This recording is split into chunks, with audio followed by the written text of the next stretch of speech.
It's 11:47 p.m. on a Tuesday. You're sitting at the kitchen table. Not working, just sitting. The dishes are from last night. Your phone is face down because you already know what's on it. 3 Slack messages. A missed call from your VP. A calendar invite for a 6 a.m. strategy sync that your assistant already accepted on your behalf. Across from you is an empty chair. It used to be filled. And here's the thing. You got everything you said you wanted. The title, the comp package that would have made 25-year-old you literally cry, the respect in the room when you walk in. You built something real. But that chair has been empty for 7 months. And tonight, for the first time in a long time, you're not checking the markets. You're not running numbers. You're just staring at that chair, asking yourself a question nobody on LinkedIn is brave enough to ask out loud. Was it worth it? Here's the brutal truth. Not the version your mentor told you. Not the version in a self-help book where everything resolves in chapter 12. The real version, backed by data, lived by thousands of people at the top of their industries, is this. Wealth and power don't just cost money or time. They restructure your brain. They rewire your priorities. And by the time you realize what you've traded, the transaction is already complete. Let's walk through exactly how that happens. You were sold a specific story. Work hard, climb, accumulate. Then you enjoy your life. The then was always vague. Retirement? 40? When the company IPOs? When you hit your first million? The goalpost kept moving, but that was fine because the movement felt like progress. And in the early stages, the trade-off is genuinely reasonable. You're 27. You take the analyst role at a demanding firm. You work 70-hour weeks. You miss some weekends. You reschedule birthday dinners. But you're building skills, building your network. Building a foundation. The cost feels temporary. The benefit feels permanent. Here's where the data starts to crack the story open. A 2023 study published in the Journal of Occupational Health Psychology tracked over 4,000 high-achieving professionals across a decade. The finding was precise and uncomfortable. Professionals who consistently prioritized career advancement over personal relationships in their 20s and early 30s reported significantly higher professional outcomes and measurably lower relationship satisfaction by their mid-40s. Not slightly lower. The correlation was strong enough that the researchers called it a deferred deprivation effect. You don't feel the loss when it's happening. You feel it later, all at once. But that's not even the deepest problem. The deepest problem is what happens inside your head when you've been operating at high intensity for long enough. The system doesn't just take your time, it takes your psychology. Here's something they will never put in a leadership development program. The longer you hold power, real power, with budget authority, with people depending on your decisions, with consequences measured in millions, the more your brain literally changes. This isn't metaphor. This is neuroscience. Dacher Keltner at UC Berkeley has spent decades studying what he calls the power paradox. His research, replicated across multiple institutional settings, shows that people who gain power over others gradually lose the neural empathy response, specifically in the regions associated with perspective-taking and social cognition. They become less able to read the emotional states of people around them. Think about that for a second.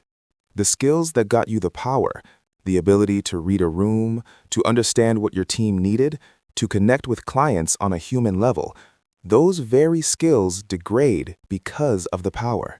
You stop listening at the same depth. You start finishing people's sentences. You optimize conversations for outcomes rather than connection. And you do this without realizing it, because the feedback loop in your professional world rewards efficiency, not empathy. Your direct reports tell you what you want to hear. Your partners defer. Even your friends, the ones who stayed, start to treat you differently. The authentic friction that defines real relationships, it quietly disappears. And here's where it hits home. You bring that same pattern into your personal life, not because you want to, because it's the only mode you know anymore. Your partner tries to tell you about their day, and you're already problem-solving. Your kid is showing you a drawing, and part of your brain is still on the quarterly numbers. You're physically present, But the part of you that's actually there, the attentive, curious, non-transactional part, it's been trained out of you. A 2022 Gallup meta-analysis of over 60,000 executives found that senior leaders, those in the top tier of organizational power, reported the lowest scores on personal connection quality across all surveyed demographics. Lower than entry-level employees. Lower than middle management. They had the most, and they felt the least connected. But the raise would fix it. But after the IPO, things would be different. The after never came, because there is no after. There is only the accumulating weight of choices made in the present tense. Let's be specific, because vague warnings don't change behavior. Specificity does. Here's what actually gets subtracted as you accumulate wealth and power. Friendships. Real ones, not networking contacts, not people who want something from you. The friendships where you can say something embarrassing, or wrong, or uncertain, and the other person just stays. Those friendships require maintenance. They require availability. They require vulnerability. And the higher you climb, the more all three of those things become threats to your professional persona. You start self-editing around old friends. You can't complain about the pressure because it sounds like bragging about your salary. You can't admit the doubt because it contradicts the confidence your team needs to see. And slowly, those friendships stop feeling like relief. They start feeling like effort. By year 10 at the top, most executives have what researchers at Harvard Business Review identified as thin social portfolios, a wide network of professional acquaintances, and a dangerously narrow circle of genuine intimates. On average, fewer than 3 people they'd call in a real crisis. 3. Second, your identity outside of work. Early in your career, you were someone who also worked. By year 7 of intense professional ascent, most high achievers have quietly inverted that. They are their work. Everything else, the hobbies, the curiosity, the things they loved before the title, those exist in theory, in the someday file. A 2021 study from the University of Michigan found that among professionals earning above $200,000 annually, leisure activities dropped by an average of 40% compared to their lower earning years, even controlling for hours worked. They had more money to buy experiences, they were doing fewer of them. Third, the relationship that costs the most. Divorce rates among Fortune 500 executives hover between 56 and 67%, depending on the study. But the number that should actually stop you is this one.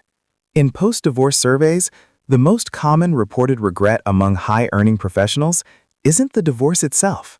It's when they saw it coming and did nothing. They saw the distance growing. They noticed the conversation shrinking. They felt the disconnection long before the confrontation. But they were in a deal cycle.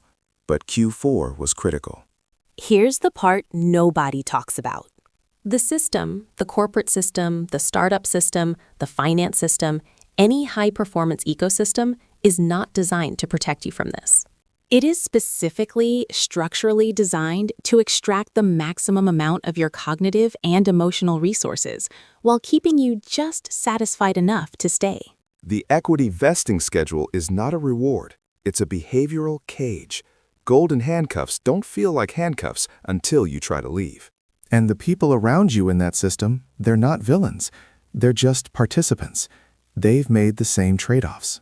And there's a subtle but powerful social dynamic where everyone is silently validating each other's choices, because to question the trade-off would be to question their own.